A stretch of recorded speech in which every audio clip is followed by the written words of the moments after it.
Welcome to the 8th and final part of this series, where I dissect every difference between each Harry Potter book and movie. Today we're going to focus on the last film, The Deathly Hallows Part 2, and the second half of the last book. If you haven't seen parts 1 to 7, they're linked down below. I've put a lot of work into this series, so make sure you check them out if you haven't already. This is going to be a long video, so let's get right into it and get started. I start each of these videos with the character differences, so let's go over all of the characters that appear in this film, The Deathly Hallows Part 2. Let's start with Aberforth. In the book, he had all white hair, but in the film, he had a lot of gray mixed in with the white. He also wore glasses and had piercing blue eyes just like his brother Albus, but he didn't have glasses in the film, and on screen he has brown eyes, not blue. As for Aberforth and Albus' sister Ariana, she had very blonde hair in the book, but in the film it was much darker. Albus Severus Potter had his father's green eyes in the book, but in the film he had blue eyes, which is a change I'm actually fine with, because they match Daniel Radcliffe's eyes. Looking at the young Lily Evans though, they sort of messed up as she had brown eyes, when really she should have had green eyes like in the book, but I would have accepted blue eyes to match Dan's, but they didn't choose blue or green, they went with the one color they couldn't do.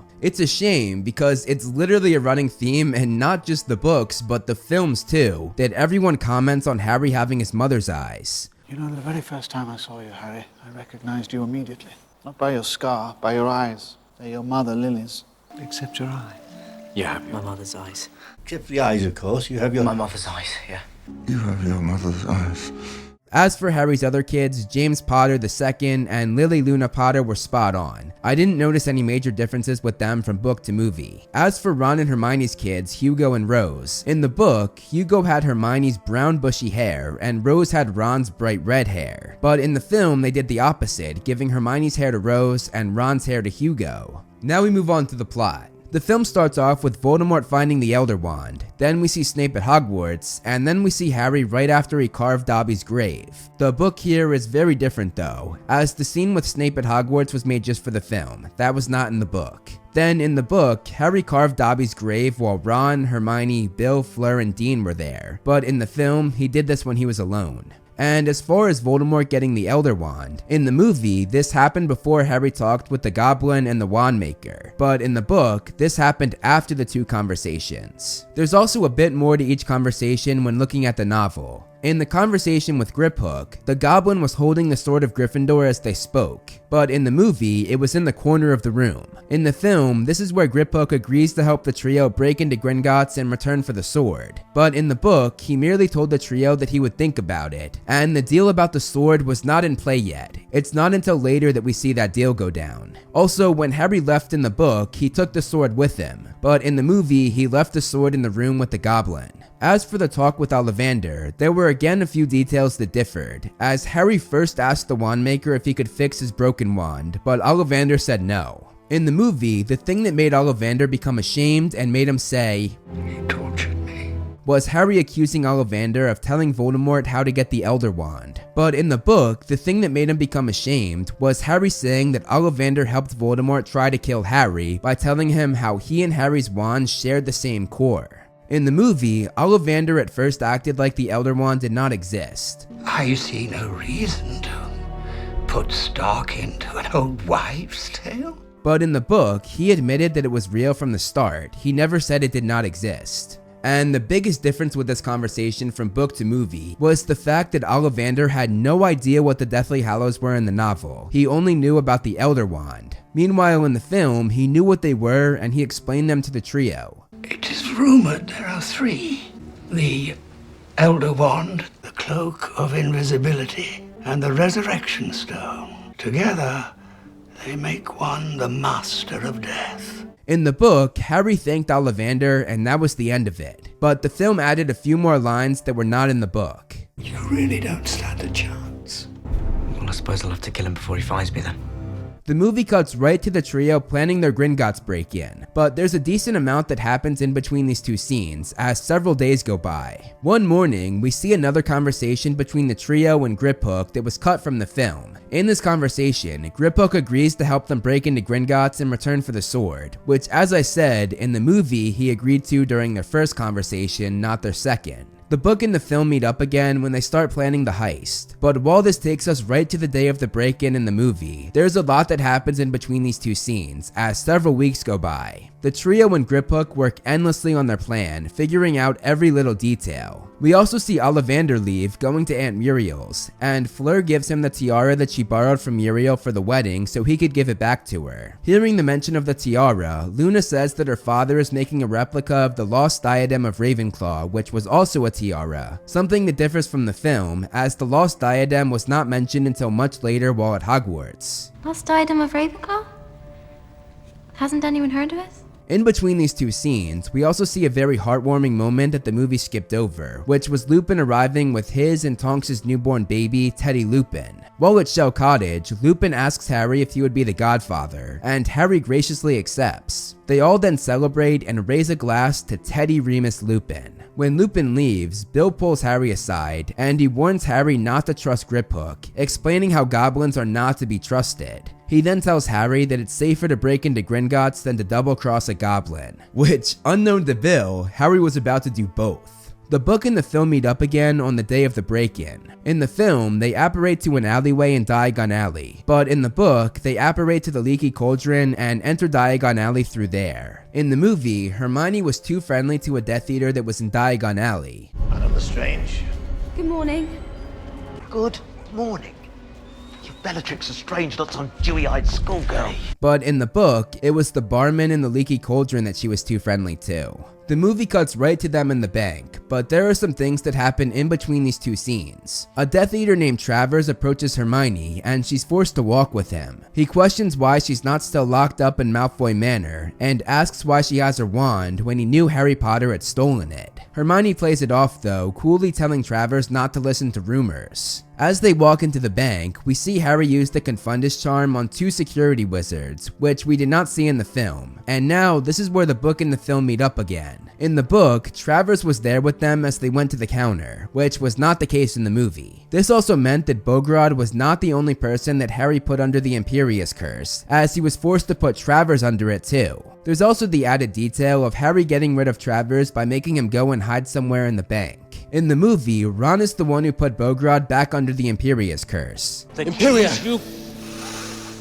But in the book, it was again Harry to do so. In the film, Griphook puts Bogrod's hand on the vault door, but in the movie, it's Harry who makes him do this through the Imperius Curse. In the film, the door's open, but in the book, it doesn't open, but rather disappears. In both the book and the film, everything in the vault multiplies when you touch it. They've added the Gemino curse. Everything you touch will multiply. But in the book, there's the added detail that it burns you if you touch it as well. In the movie, Harry climbs up on the mound of treasure to get high enough to reach the cup. But in the book, he instead gets up there when Hermione levitates him. In the movie, Hermione says, Accio Horcrux. But in the book, she actually said Accio Cup, as they didn't want Griphook or anyone else to know that it was a Horcrux they were after. In the film, it was Harry who was buried under the treasure, but in the book, it was actually Griphook who was buried, and Harry pulled him out and saved him. Also, Griphook was covered in blisters from the burning treasure, which Harry was not when he came out, because as I said, it didn't burn them in the movie, it just replicated. In the movie, Griphook gave the cup to Hermione, but in the book, he gave it to Harry. Also, the cup duplicated and burned his hand when he touched it, but it did not duplicate or burn Hermione when she caught it in the film. In the movie, it was Hermione's idea to ride the dragon out. I've got something, but it's mad.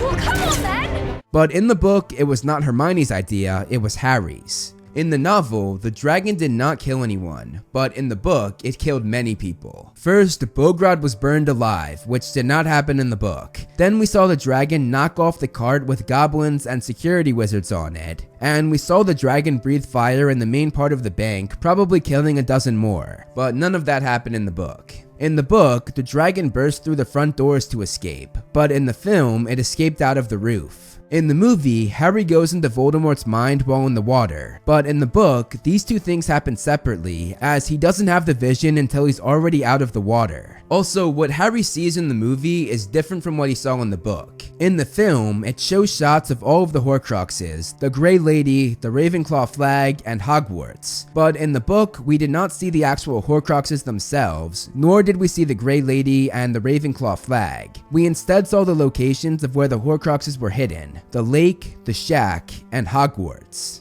Looking at the film, this was the first time we found out that one of the Horcruxes was connected to Ravenclaw. I saw the castle and Rowena Ravenclaw. It must have something to do with her. We have to go there now. But us book readers already knew this, as Dumbledore had stated this in the last book, which I also mentioned in my Half-Blood Prince video. Also, I noticed a mistake here. Harry says, I saw the castle and Rowena Ravenclaw. But we did not see Rowena Ravenclaw. He saw Rowena Ravenclaw's daughter, Helena Ravenclaw, otherwise known as the Grey Lady. The movie cut to a scene that showed the Malfoy family standing in terror after Voldemort just killed everyone. But in the book, Narcissa and Draco were not there for this. It was Lucius and Bellatrix there, but they did not stick around. They sprinted out of the room when Voldemort started killing people. So this meant that unlike in the film, Voldemort was left alone with all of the dead bodies when he talked to Nagini. Also, this was not a separate scene like it was in the movie. This took place during Harry's initial vision. The movie also added a shot that showed Griphook dead and saw the sword disappear. But this scene was made just for the film. There was never any mention of this in the novel. In the book, the trio apparates to Hogsmeade while under the invisibility cloak, but in the film they're just out in the open without the cloak on. There's also much more to this scene in the book, as the Death Eaters release Dementors to go after Harry, and Harry is forced to use his Patronus, releasing his very recognizable stag. In both the book and the film, Aberforth tells the trio to go inside his bar, the Hog's Head. But in the book, there's the added detail of Aberforth going out to talk to the Death Eaters, telling them that the Patronus they had seen was the form of a goat, not a stag, and that he had conjured it.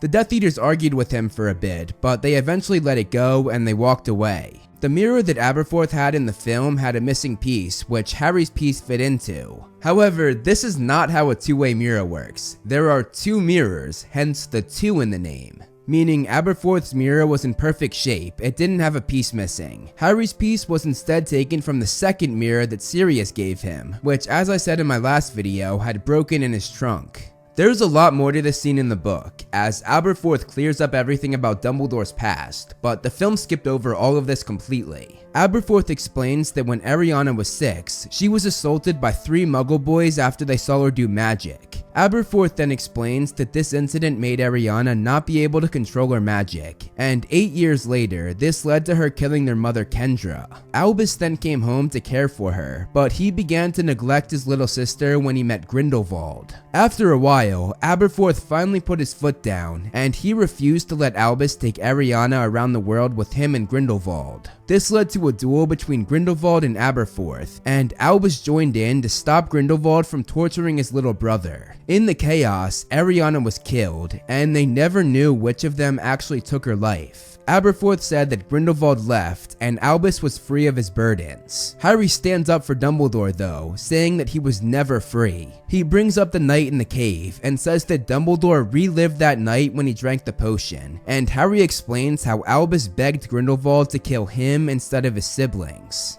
In the movie, Harry tells Aberforth that they're hunting Horcruxes. We've been hunting Horcruxes. But he does not say this in the book, because again, he does not want anyone to know that.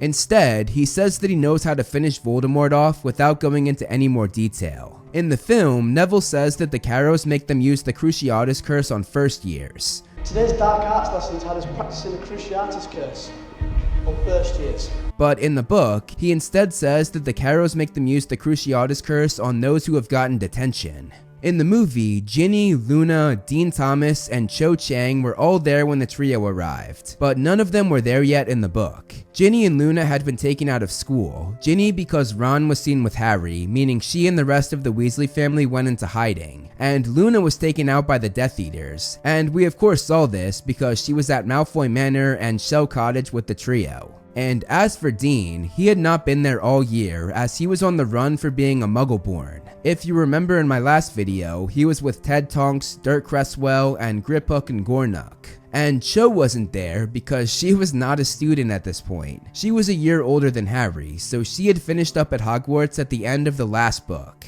Instead, the 4 of them show up after the trio, and they're soon followed by Fred, George, and Lee Jordan. The movie cuts to the scene where the Order of the Phoenix arrived, but there's a lot that happens in between these two scenes, and there's a lot of things that are different in between these two scenes when comparing the book to the film. In the movie, we see all of the students be forced to go to the Great Hall where Snape addresses them. Harry then shows himself and says, Tell them how it happened that night.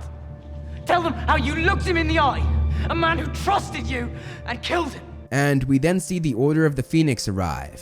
However, none of this happened in the book. Instead of everyone going to the Great Hall, Harry goes with Luna to the Ravenclaw common room, which is another thing that differs from the film, because on screen, Harry decides to go to the common room by himself. Where are you going? The Ravenclaw common room. Gotta start somewhere. And it wasn't before the Order showed up like in the book, but after they showed up. While in the common room, Alecto Caro appears and calls Voldemort using her dark mark. This again differs from the film, as the thing that alerted Voldemort to Harry being at Hogwarts was Snape telling him that Harry was spotted in Hogsmeade. In the common room, we see Luna stun Alecto, see Harry and Luna go under the invisibility cloak, and see Alecto's brother Amicus enter with McGonagall. Amicus begins to freak out, knowing that his sister had told the Dark Lord they had Harry, so he says that he's going to blame it on the kids so he's not punished. McGonagall steps up though and refuses to let this happen, leading to Amicus spitting in her face. This angered Harry so much that he threw the cloak off and used the torture curse on Amicus. We then see Harry and McGonagall have the conversation that they had in the Great Hall in the film happen here in the Ravenclaw common room for the book. There was also more to this conversation, as McGonagall tells Harry to leave right away, but Harry tells her that he's acting on Dumbledore's orders, and this changes everything for McGonagall, saying that she and the other teachers would secure the castle. The two then discuss getting all of the underage students out through the passageway to the Hog's Head, which is another huge difference from book to film, because in the movie, they allowed all of the students, both over and underage, to stay and fight. In the movie, McGonagall and Snape duel in the Great Hall in front of all of the students, but in the book, the duel happened in the hallway and the only students present were Harry and Luna. Also, it wasn't just McGonagall to fight Snape off like in the movie, as Sprout, Flitwick, and Slughorn joined in too. Snape then fled into a classroom and jumped out the window, and he flew. And just for the record, this is the first time anybody besides Voldemort was able to fly, McGonagall saying that Snape had learned some tricks from his master. However, the films have been showing Death Eaters flying for the past 3 movies, so that kind of ruined this moment because it wasn't as special. But anyway, they then go to the Room of Requirement, and this is where the book and the film meet up again as the Order of the Phoenix arrives, only it's not in the Great Hall like in the film, but in the Room of Requirement. Also, among the Order in the book was the OG Gryffindor Quidditch team, Oliver Wood, Katie Bell, Angelina Johnson, and Alicia Spinett. The movie then cut one of the best moments in the book, which was Percy arriving. He apologizes to his family, telling them that he messed up, and his family accepts him back. Harry then learns that Ron and Hermione went to the bathroom together, which puzzles Harry, and we later find out that they were going to the bathroom where the Chamber of Secrets entrance was. This differs from the film, as Ron and Hermione had told Harry they were going down there, which they did not do in the book. You destroyed Tom Ritter's diary with the Basilisk fang, right? Well, me and Hermione think we know where we might find one. Harry then goes down to the Great Hall to prepare to fight, and while Ginny was there for this in the film, she was not allowed down there in the book. Mr. and Mrs. Weasley had refused to let Ginny leave the Room of Requirement as she was too young. This also meant that Ginny was not the first one to stand in front of Harry when Pansy Parkinson said to grab him, though this also moment was in the book as Gryffindors, Hufflepuffs, and Ravenclaws all stood in front of Harry to protect him. In the movie, McGonagall sent the Slytherins to the dungeons. If you would, I would like you please to lead Miss Parkinson and the rest of Slytherin House from the hall. Exactly where is it I'll be leading them to, Mom? The dungeons would do. But in the book, she did not do this. She instead got rid of them by having them be the first ones evacuated through the Hog's Head tunnel. In both the book and the film, everyone heard Voldemort's voice speaking to them, but what he said in the movie is different from what he said in the book. In the book, there was the added line of Voldemort saying that he had great respect for the teachers of Hogwarts, which I always thought was really interesting. And at the end of his speech in the movie, he says, "You will have 1 hour." But in the book, he instead says, "You have until midnight." In the movie, this is where McGonagall brings the statues to life, but in the book, this happened much earlier. She did this while walking through the hallway right before her fight with Snape. In the movie, Luna was the one who came up with the idea to talk to the Grey Lady, and Luna was the one who led Harry to her. However, in the book, it was Harry's idea to speak to her, and Nearly Headless Nick was the one who led Harry to her. Luna was not part of the scene at all. Also, while the film implied that Luna and Helena were friends, this was not the case in the book. That idea was made just for the film. There's also much more to Harry and Helena's conversation in the book, as she tells the story of how she stole the diadem from her mother, Rowena Ravenclaw. She then tells Harry that when her mother was close to death, she sent the Bloody Baron after her, so she hid the diadem in the woods that she was in. When Helena refused to come with the Baron, he killed her. Then, distraught at what he had just done, he killed himself, meaning the diadem was left in the forest. That is, until about 50 years ago when Tom Riddle charmed the Grey Lady and got her to tell him where she had hidden it. In the movie, Helena told Harry where to find the diadem. It's here, in the castle, in the place where everything is hidden. But in the book, she does not do this because she simply does not know where it is. It's actually Harry that figures it out, remembering that he had seen it in the Room of Requirement when he hid the Half-Blood Prince book the previous year. There are many differences between the book and the movie when it comes to the Battle of Hogwarts. First of all, the film added many scenes that did not occur in the book, like seeing Lupin and Kingsley's talk, seeing Fred and George's scene, seeing everyone's reaction to the shield going down, and even some really big scenes like Ron and Hermione in the Chamber of Secrets. We were from Harry's point of view, so we didn't see any of this. Also, the whole bridge sequence was made just for the film as well, because 1, the running joke that Seamus blows things up was not in the book. That gag was made just for the films, so the talk between McGonagall, Neville, and Seamus did not happen. You're actually giving us permission to do this? That is correct, Longbottom. To blow it up? Boom! Boom! Wicked. But how on earth are we going to do that? Why don't you confer with Mr. Finnegan? As I recall, he has a particular proclivity for pyrotechnics. I can bring it down. That's the spirit. Where you go? And even more, the bridge was not a location in the books. It was made just for the movies, originally invented by the director of the third film, Alfonso Cuarón.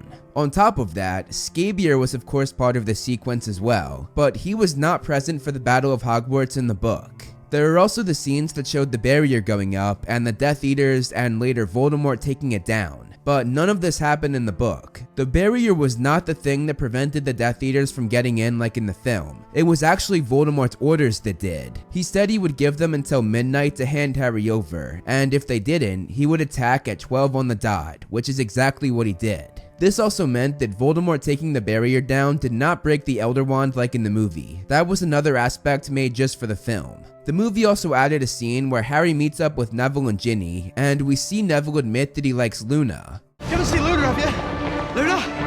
I'm mad for her. I think it's about time I told her since we'll probably both be dead by dawn. But again, this was a scene made just for the film, and Neville and Luna liking each other was never mentioned in the novels. On top of that, we see Harry and Ginny kiss here, but that didn't happen in the book either. They did not kiss during the battle. Although I thought that was a great addition by the filmmakers. The movie also added a scene where Ron and Hermione look at the Marauder's map to find Harry, then see him disappear, and they put together that he must be going to the Room of Requirement. He just vanished. Maybe he's gone to the Room of Requirement. Doesn't show up on the map, does it? However, this did not happen in the book, because the trio actually met up and went to the Room of Requirement together. There's also a lot that happens in between these two scenes. They run into Tonks, who frantically runs after Lupin, and later we would find out runs to both her and Lupin's death. We then see the trio kick Ginny out of the Room of Requirement because it could not turn into the Room of Hidden Things while someone was inside using it for a different room, and Ginny was delighted to be able to leave, having been told to stay there by her parents, and she ran off to join the fight. Ron then says that they need to evacuate the house elves and make sure they're safe, and this makes Hermione run to him and kiss him. This of course differs from the movie, as the first kiss happened while in the Chamber of Secrets, not the Room of Requirement, and instead of being alone like in the movie, Harry was there too, and he interrupted them. Then, this is where the book and the film meet up again, as they leave the room and have it turned to the Room of Hidden Things. In the movie, Harry finds the diadem when he senses the Horcrux inside of it.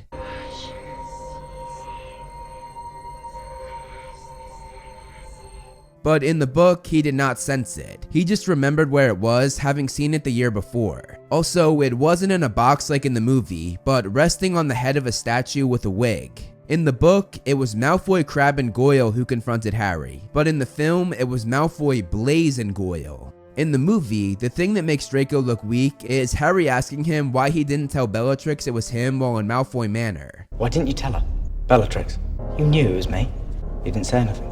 But the thing that made Malfoy look weak in the book was Crabbe saying he did not take orders from him anymore, saying that he and his dad were finished. In the movie, Hermione's spell was the thing that sent the diadem flying into the air, but in the book, it was Crabbe's spell that did this. In the movie, Goyle was the one who set the place on fire, but in the book, it was Crabbe. In the film, Harry, Ron, and Hermione each had their own broom, but in the book, they only had two, so Ron and Hermione shared one. In the book, Harry grabs Malfoy and Ron and Hermione grab Goyle, something that is very different from the movie as Goyle was the one who died. In the book though, it was Crabbe who died. Also, we see Harry fly down and get the diadem, which again differs from the film as he had gotten it before the room was set on fire. In the movie, Harry stabbed the diadem with a basilisk fang and Ron kicked it into the fire, but in the book this did not happen. They did not do anything to the diadem as it was leaking a blood-like substance. Then on its own, it began to vibrate and broke apart. Hermione then explains that the fire in the room must have been fiend fire, which is one of the very few things that can destroy a Horcrux, but she says she didn't suggest it because it's almost impossible to control as we just saw.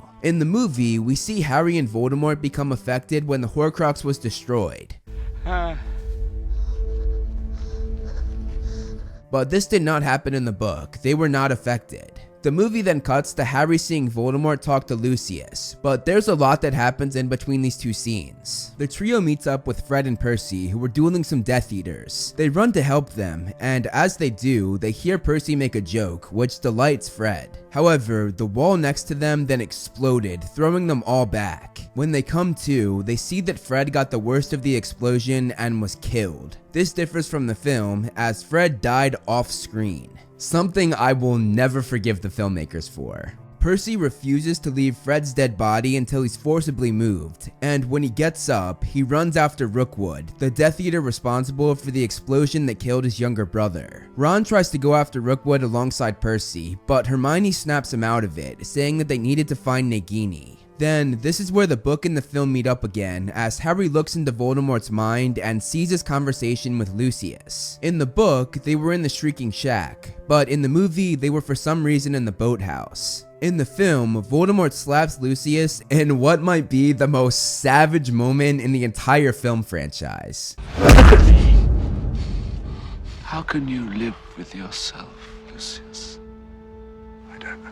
But in the book, he does not do this. Instead, Lucius pleads with Voldemort about his son, but Voldemort says he doesn't care about his son, and thinks Draco might have joined Potter's ranks, but Lucius says that Draco would never do that. In both the book and the film, we see the trio make their way through the battle, but there are some differences with the sequence when we compare the two mediums. For one, the trio was under the invisibility cloak for this, which was not the case in the movie. They also come across many people that did not appear in the sequence on screen. They see Dean Thomas and Pravati Patil dueling some Death Eaters. They see Malfoy again, and Harry stunned a Death Eater who was going after him, saving him for the second time that night. The trio also saw Flitwick fighting Yaxley, Kingsley dueling a masked Death Eater, and saw Neville armed with venomous tentacula that took more than a few Death Eaters out. In the movie, Greyback was sent flying out the window, but in the book, he instead slammed against the staircase, and Professor Trelawney dropped a crystal ball on his head to knock him out. They then saw Hagrid run and try to defend the Acromantula, only to be dragged away by them to the Forbidden Forest, and Harry desperately ran after the half-giant, but it was no use. The movie also cut the fact that Grawp began to fight the giant that they encountered. In the movie, Aberforth was the one who produced the Patronus to push the Dementors away, but in the book, it was the combination of Harry, Ron, Hermione, Luna, Seamus, and Ernie Macmillan's Patronuses. In the film, the trio escaped the battle by going down the steps to the boathouse, but in the book, they escaped by going to the Whomping Willow passage that led to the Shrieking Shack. And that leads me to my next point. While they were in the boathouse in the film, in the book, this again takes place in the Shrieking Shack. In the book, Snape began to raise his wand when he realized what was happening, but in the film, he did not do this. He never picked up on the danger he was in. In the movie, Voldemort waved his wand to slit Snape's throat, but he did not do this in the book. He instead waved his wand to release a snake and enclose Snape and Nagini together, so Voldemort did not actually physically harm Snape. He just allowed Nagini to bite his neck, which is pretty different from what happened in the movie. In the movie, Snape's tears were what he told Harry to take. Take them. But in the book, it was silvery blue wisps that came out of his ears and mouth, which were of course memories. In the book, Snape's last words were, "Look at me," but the film added the last line of, "You have your mother's eyes." And now we get to the Prince's Tale, and there's a lot to unpack here, because there are so many differences when we compare the book to the movie. First of all, in the book, Harry was actually in each memory, much like he was in the Order of the Phoenix or in the Goblet of Fire, but that was not the case in this film, Deathly Hallows Part 2. Also, the scene in the film started from the point of view of Lily, but in the book, it was from the point of view of Snape, because obviously it's his memories. In the film, Snape was hiding in a tree, but in the book, he was hiding behind a bush. In the film, Lily only did one magical thing, which was opening the flower petals, but in the book, she also jumped off the swing and flew for a second. In the movie, Petunia calls Lily a freak here. Freak! But in the book, this was not where she says this. In the film, Snape doesn't say anything, but in the book, he talks quite a bit, saying that Lily was a witch and that he's a wizard. They illustrate this in the movie though by having Snape make that little leaf fly, which did not happen in the book. In the movie, Petunia runs away on her own, leaving Snape and Lily, but in the book, both she and Lily run away, leaving just Snape alone. In both the book and the film, the scene changes to Lily and Snape talking in a clearing, but there's a lot more to the scene in the book. Snape tells Lily about the Ministry of Magic, Azkaban, and much more about the wizarding world. Lily then asks if it will matter that her parents are muggles, and Snape hesitates for a second, but then says no it won't. They then notice Petunia hiding behind a bush spying on them. When she's caught, Petunia insults Snape, and Snape responded by making a branch fall on her. Lily then gets mad at Snape and she chases after her crying sister. The movie then cuts to them at Hogwarts, but there's a lot that happens in between these two scenes. We instead go to a memory that took place on platform 9 3/4. Snape watches from a distance as Lily tells Petunia that she'll talk to Dumbledore about letting her come to Hogwarts too, but Petunia says she doesn't want to go and calls Lily a freak. This of course differs from the film, as she called Lily a freak in the first memory, not here. A very hurt Lily then responds saying that she knew about the letter that Petunia wrote to Dumbledore, begging him to allow her to attend Hogwarts as well. When Petunia puts together that Lily and Snape read both that and the reply from Dumbledore, she pulled away and ignored Lily as she boarded the train. The scene then changes, and we see Lily crying on the train after what just happened. Snape tries to cheer her up, but James and Sirius join in and taunt Snape, which makes Lily pull Snape away, greatly disliking both James and Sirius. Then, this is where the book and the film meet up again as we see the sorting ceremony. In the film, we just saw Lily be sorted, but in the book, we also see Snape be sorted into Slytherin. On top of that, in the movie, we see James and Lily meet each other when she joins the Gryffindor table, but this did not happen in the book, as they had already met on the train. And unlike in the film, where it was a very friendly introduction, we of course saw it was not very friendly in the novel. The movie cuts to a scene where James and Sirius run by Lily and Snape and knock their books down, but this scene was made just for the film. That did not happen in the book. Instead, the book cuts to a scene where Snape and Lily are walking across the school grounds a few years later. Lily says she hates Snape's friends who were interested in the dark arts, but Snape gets defensive, and he then points out that James and his friends pull crazy stunts all the time. Lily asks why he's so obsessed with James and his friends, and says that he should be more grateful after James saved his life, which we learned about in the third book. James pulled Snape away from the werewolf version of Lupin just in time after Sirius told Snape to go down there as a prank. Lily saying this made Snape very angry, and Lily got angry right back. Snape then says that James liked Lily, but Lily assured Snape that she didn't have any feelings for James whatsoever. The book then cuts to another scene that the movie skipped over, which was actually the same memory Harry saw in the 5th book. He watches as James bullies Snape, sees Lily stand up for Snape, and sees Snape call Lily a mudblood. The scene changes again, and we see Snape beg for Lily's forgiveness outside the Gryffindor common room, but Lily refuses to accept his apology. She then says that Snape and his friends were aiming to be Death Eaters, and says that he chose his way and she chose hers, ending their friendship once and for all. The movie cuts to Lily and James dancing, implying that they got together. We see Trelawney telling a prophecy, Servant and master shall be reunited once more. And we see a shot of Voldemort, implying that Snape worked for him as a Death Eater. But none of these things were shown in the book. We just knew all of these things already. Also, I always thought it was weird that they added the prophecy from the third book rather than the main prophecy about Harry and Voldemort, because the prophecy they go on to talk about in the next scene is the main prophecy. And on top of that, the prophecy that they showed isn't even made until 13 years later. But anyway, the book and the film meet up again when we see Snape and Dumbledore's talk, and there's a bit that differs here from book to film. First of all, Snape is on his knees as he begs Dumbledore in the book, but in the movie, he's just standing. In the book, there was the added detail of Snape saying that he had already asked Voldemort not to kill Lily, and Dumbledore responded saying that Snape disgusted him, as he made it clear that Snape did not care what happened to Lily's husband and child.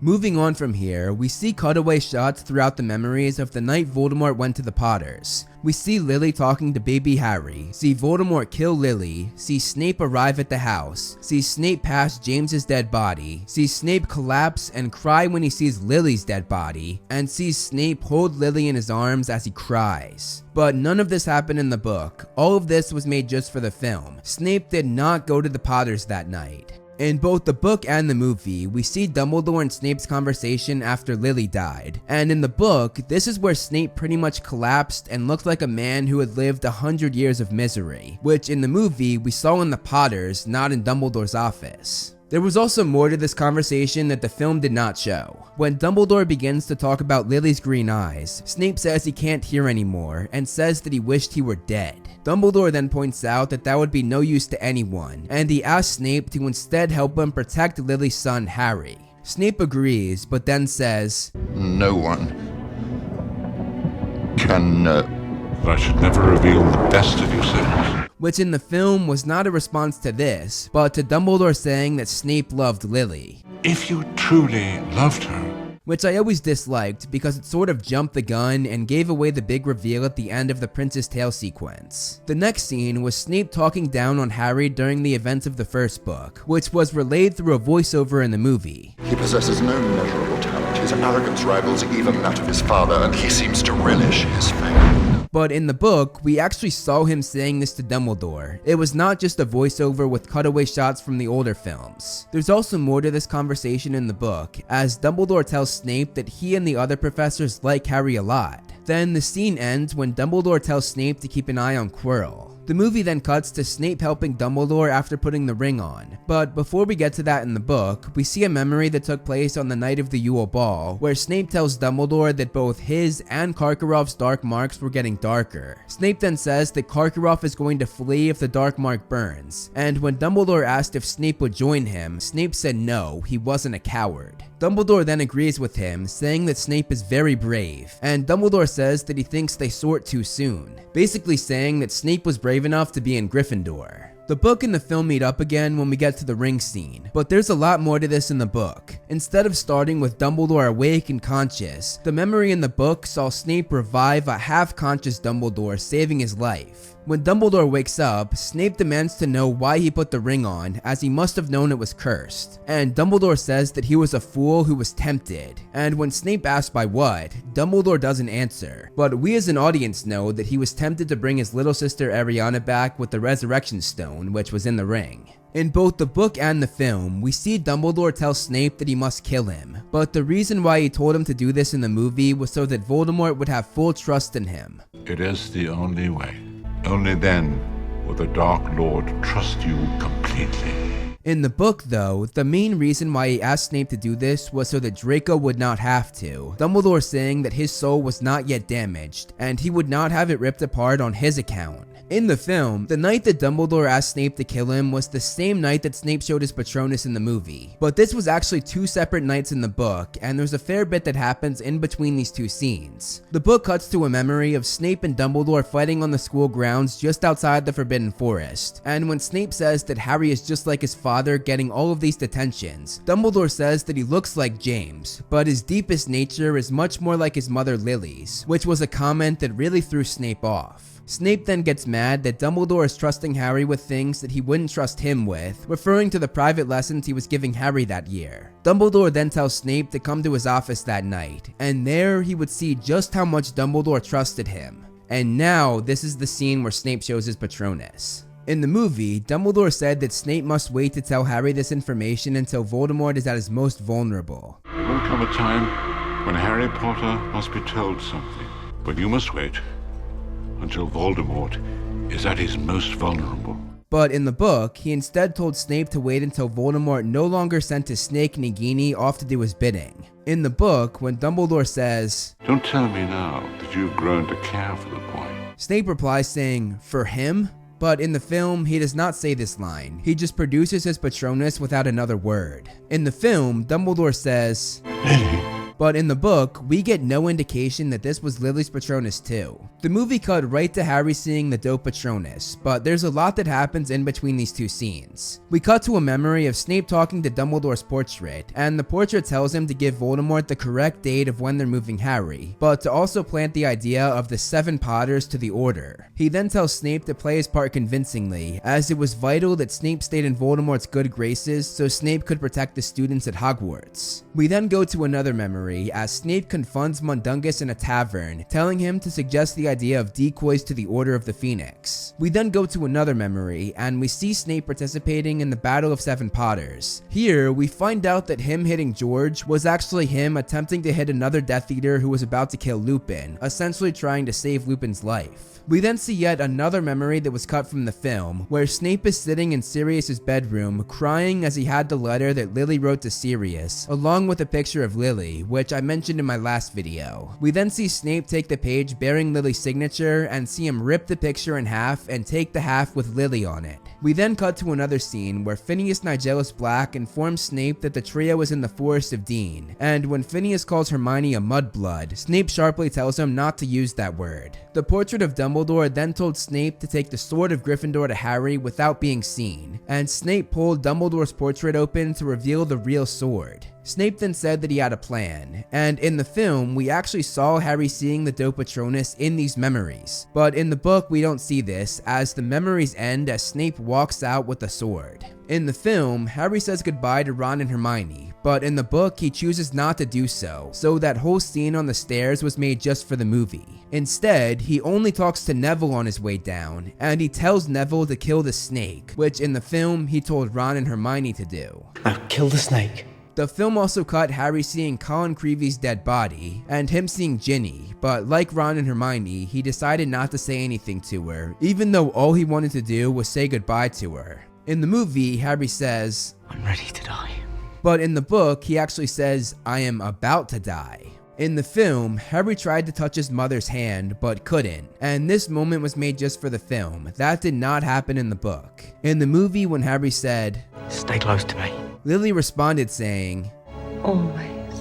But she did not say this in the book. Although I've always loved that added line because it matches up with Snape's famous line. Always.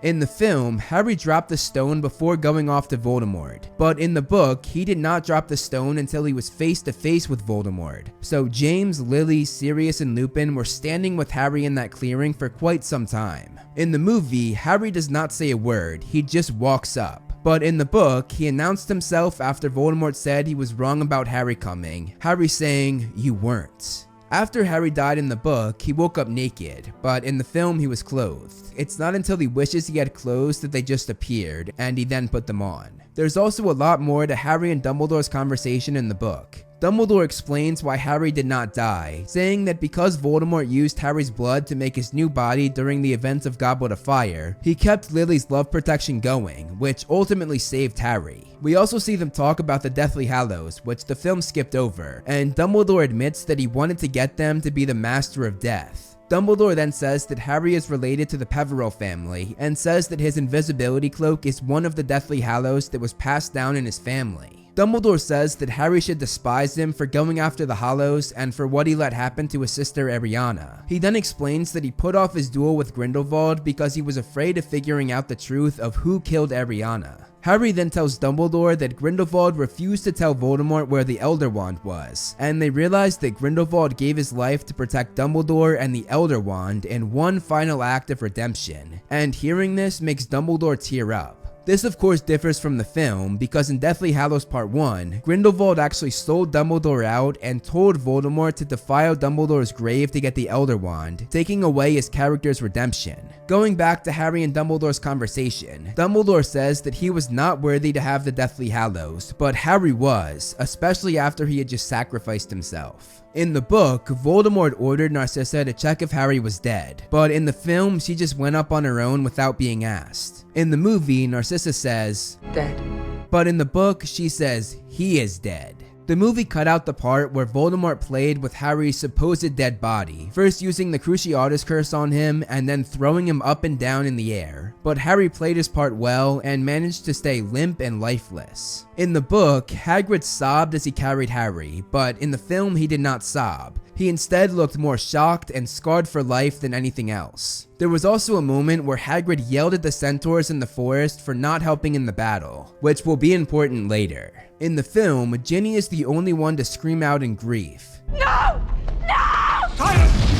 But in the book, Ron, Hermione, and McGonagall joined her in screaming out as well. In the book, Voldemort said that Harry died trying to sneak away, but he did not say this in the movie. In the film, we see a scene where Narcissa and Lucius call Draco over, see Draco walk across everyone, and see Voldemort hug him, but none of this happened in the book. In the movie, Neville stepped forward to give a speech, and Voldemort allowed him to do so. I'd like to say something. Well, Neville, I'm sure we'd all be fascinated to hear what you have to say.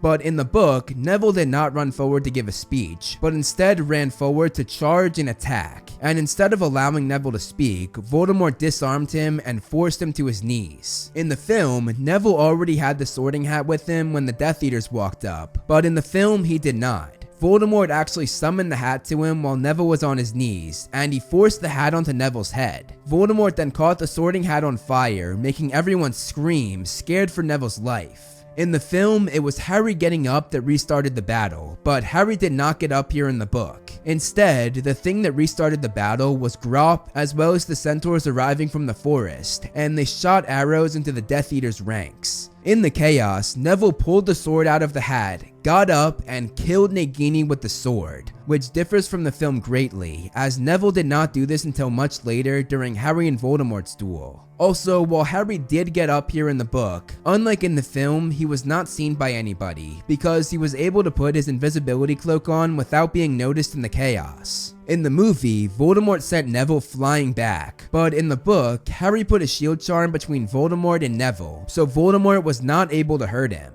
We also see the Thestrals and the House Elves join the battle, which we did not see in the book, and during this, we see Kreacher leading the House Elves into the final fight. The film had a whole sequence where Ron and Hermione go after Nagini, lose, have Nagini jump at them, and we see Neville kill the snake. But none of this happened in the book because Nagini was already dead. In the book, Voldemort was there to see Bellatrix die, and he screams out enraged. However, he was not there for this in the film, as he and Harry fought all throughout the castle. And this brings me to my next point. Everything with Harry and Voldemort's duel was completely different when we compare the book to the film. The movie had them fight on the stairs, had Voldemort physically punch and kick Harry, had Voldemort wrap Harry up in magical ropes, had them fall off a building, fly together, morph their heads together, then land in the courtyard and fight each other with no one else around. But none of this happened in the book. Instead, their fight was condensed to just the Great Hall. After Voldemort saw Bellatrix die, Harry took off the invisibility cloak to reveal himself. Then Harry fought Voldemort with everyone watching, which as I said was not the case in the film, as there they were all alone with no one watching. The movie also cut their dialogue here, as Harry says that he sacrificed himself for his friends, meaning Voldemort could not hurt them, as he had put the same love protection on them that Lily gave to him all those years ago. Voldemort then says that he orchestrated Dumbledore's death, but Harry corrects him, saying that Dumbledore orchestrated his own death. He then said that Snape served Dumbledore the whole time, and said that Snape's motives were unseen by Voldemort because he was motivated by his love for Lily, love being the one thing that Voldemort never understood. Harry then points out that Draco won the Elder Wand as he disarmed Dumbledore that night, not Snape. And Harry said that he disarmed Draco, meaning the Elder Wand was his. In the film, Harry did not say this part to Voldemort during their duel, but to Ron and Hermione after the fight was over. It was Draco who disarmed Dumbledore that night in the astronomy tower. From that moment on, the wand answered him. Until the other night when I disarmed Draco. So that means it's mine. In the film, Voldemort fell apart with a very unnatural death, but in the book it was the complete opposite, as he just fell down like a normal person, showing that he was never anything special. He was just an average human wizard like everyone else. In the film, we see Neville and Luna sit with each other, but as I said, they were not a couple in the book. Instead, Harry sits with Luna, and Luna, being a good friend, distracts everyone so that Harry can slip away to get some peace and quiet. In the book, the Malfoy family was among the good guys in the Great Hall, but in the film they were not there for this, as they had left when the battle restarted. The trio talked on the bridge in the movie, but in the book they actually talked in Dumbledore's office, and when they entered, they were greeted by the applause of all the portraits of the headmasters, and a very proud Dumbledore portrait who was crying tears of joy. Harry snapped the Elder Wand in half and threw it over the edge in the film, but in the book he did not snap it. He instead decided to put it back in Dumbledore's grave. Before doing that though, he repaired his broken wand, and the most powerful wand in the world was the only thing strong enough to fix it. However, he did not do this in the film. There are many differences when looking at the epilogue from the book to the movie. In the film, Draco nods to just Harry, but in the book, he nods to Ron, Hermione, and Ginny as well. We also heard Ron tell his daughter to beat Draco's son at everything, but Hermione tells him not to turn them against each other before they even start school. The film also left out Ron talking about passing his Muggle driver's test, and he whispers to Harry that he had to confund the examiner. On top of that, the movie cut James Jr. running over to tell everyone that Teddy Lupin, Remus and Tonks' son, was kissing Bill and Fleur's daughter, Victoire. And another detail that the film left out was Ginny telling James Jr. to give Neville their love, and we find out that Neville is the herbology professor at Hogwarts. And lastly, the film cut the final lines of dialogue from the book, as Ginny tells Harry that Albus would be alright, and Harry replies saying, "I know he will." And there you have it. Every single difference between each Harry Potter book and movie. After a year and a half of planning this series and 3.5 months of actually sitting down and doing it, the series is finally over. I hope you guys enjoyed the series as much as I love making it. I'll see you guys in the next video. Thank you so much for watching, guys. I hope you enjoyed the video. I'm just here to give a huge shout out to all my patrons listed to the left. If you want to be featured on the next video, plus get a bunch of other things like previews and behind the scenes, become a patron today. Also, you can follow me on social media to see more of my personal life, like my cute dog Loki. I also do some fun stuff on TikTok and Twitter that I think you guys would really enjoy if you enjoy what I do here on this channel. As always, if you liked the video, hit that like button and subscribe, and look out for more great Movie Flame videos on the way.